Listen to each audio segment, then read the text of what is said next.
Social Security just made another huge announcement, and there's definitely some great news and some not so great news here.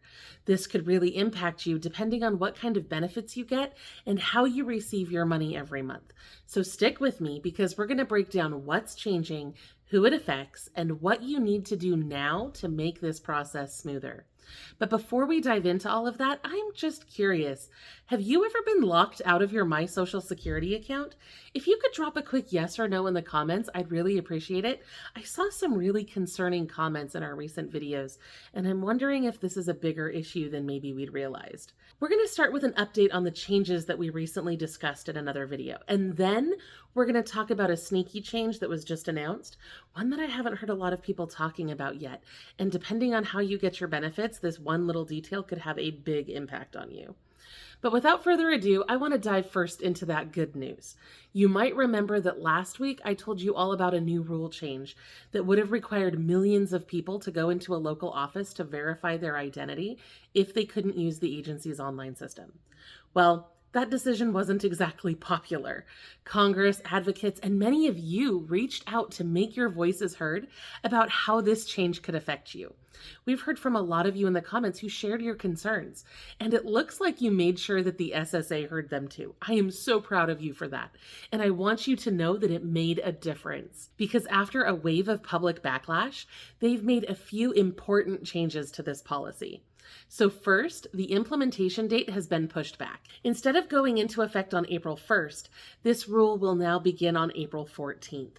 That gives everyone, including agency staff, a little more time to prepare. That's a win in and of itself, but it's not the only change. The agency also made a critical adjustment that could spare millions of people a trip to the field office altogether.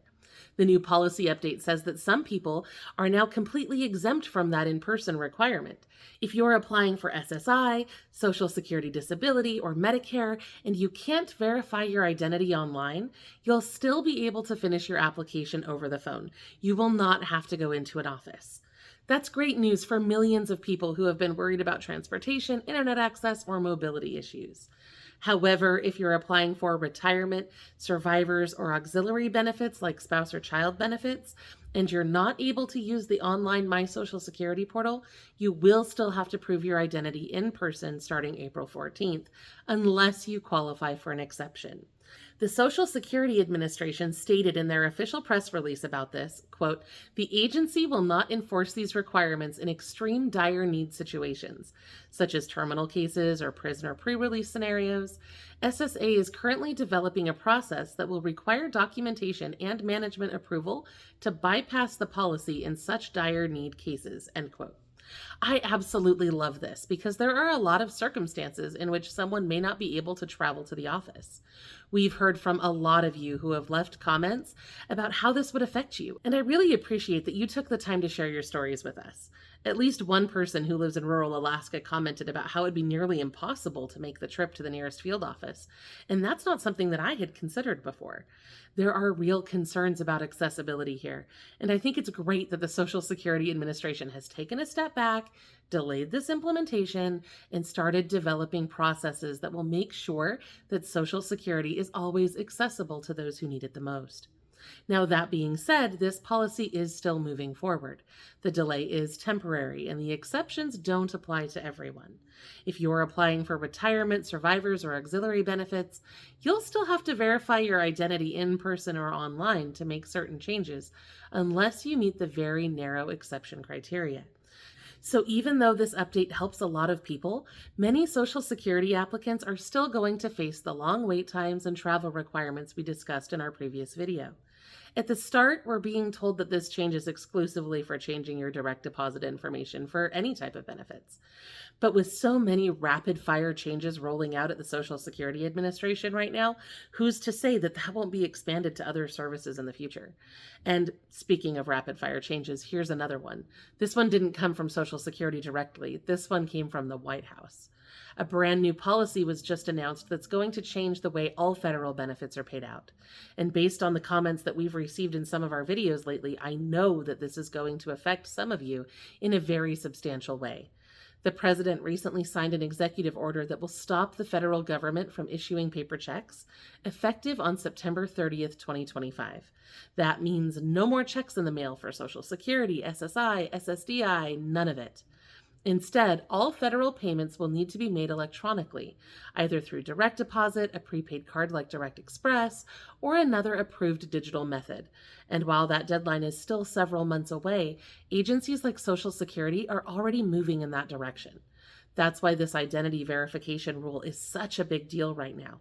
If you're still getting a paper check today and you haven't set up direct deposit yet, you're going to need to make that change soon. And if you don't do it before mid-April, that might mean traveling to a Social Security office to prove your identity in person. And we already know that that's not always simple. Appointments can take weeks to get, field offices are still understaffed, and travel can be a real barrier, especially in rural areas or for people with limited mobility. Now, the government has said that there will be exceptions for people who don't have access to banking services or who are facing other significant barriers, but those exceptions are limited, and the process to apply for one hasn't even been released yet. And based on what we've seen in the past, I wouldn't necessarily count on that being quick or easy either. So the bottom line here is this: the transition away from paper checks is already starting, even if the final deadline is still months away. And once that deadline hits, checks are going away for good unless you qualify for one of those new narrow exceptions. If you haven't set up direct deposit or a Direct Express card yet, now is the time to do it. And if you think you're going to need help with that process, especially if you can't verify your identity online, don't wait until the last minute. If you act now, you should still be able to complete that identity verification over the phone. I know how easy it is to procrastinate things like this, but if you're getting paper checks and you wait until September to try to deal with this, you could run into serious delays. We're already seeing long wait times for appointments in many areas, and once this new system goes into effect, I expect it's going to get worse. I don't know exactly how the process will go when we reach that September 30th deadline for paper checks, but I would hate for you to miss any payments or end up getting paid late because you didn't change your payment information in time. So please take care of this as soon as possible. Another thing you all need to know is that the Social Security Administration has also said that they are going to implement an account verification service for any direct deposit changes. AVS is a system developed by the Treasury Department to instantly confirm that a bank account actually belongs to the person requesting the payment. So if someone tries to change their direct deposit info with Social Security, whether it's a legitimate update or a fraud attempt, AVS will automatically check to make sure that the name on that account matches the Social Security Administration's records. This new measure will help prevent scammers from redirecting benefits to fake or stolen bank accounts, which is a problem that has cost the government over $100 million a year, according to the SSA. However, there is also a chance that it could cause issues for some borrowers. If your bank account is under a different name, like a spouse's name or a caregiver's account, AVS could potentially flag that and delay or reject the update. That's something that you'll need to be aware of as these changes go into effect. So here's what you can do to protect yourself and avoid delays. First up, set up your My Social Security account if you haven't already. That way you can verify your identity and make changes online without needing to go into an office. If you aren't comfortable with technology and you need help with this, please reach out to your local libraries or your area agency on aging for assistance. They may be able to help you. Second, if you need to update your direct deposit information, do it now, before that April 14th deadline. If you act before then, you may still be able to complete that process over the phone, which is so much easier for so many people. If you wait, it will only get more complicated. Third, if you think your situation might be flagged by AVS, for example, if the bank account where you receive your benefits is under someone else's name, try to get ahead of that now. You don't want to find out there's a problem when it's already too late. Now, it's unclear whether they're going to use this AVS system to verify all existing payment methods or just new changes as they're made. But with the way that changes keep rolling out so quickly, I personally wouldn't take that chance. Please make sure that you share this video with anyone you know who's still receiving paper checks. A lot of people haven't heard about this change yet, and I don't want anyone missing a payment because they were caught off guard. And please let me know in the comments, do you feel like these changes are actually making Social Security safer or just making it more difficult to access?